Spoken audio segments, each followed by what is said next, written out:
কি করছো তুমি? বই পড়ছো? তুমি সন্ধেবেলা হলে বই নিয়ে বসো?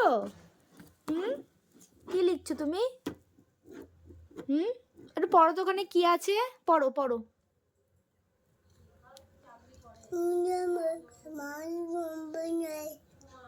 আর আর কি আছে?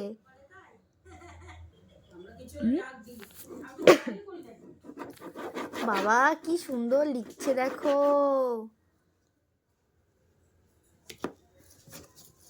কোথায় চক পেন্সিল দিয়ে এ সিলেটে লিখবে তা না, এখন পেন দিয়ে লিখছে।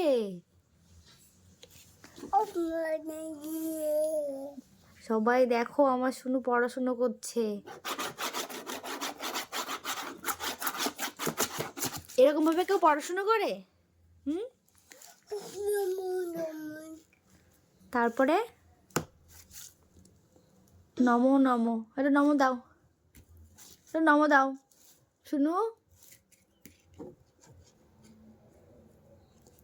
ঠিক করে পেন ধরো, ঠিক করে ধরো পেন।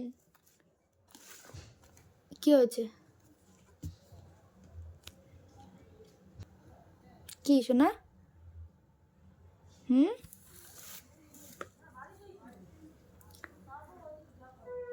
সবাইকে টাটা করে দাও, টাটা করে দাও, টাটা দাও, টাটা দাও, একটা হাম্পি দিয়ে দাও।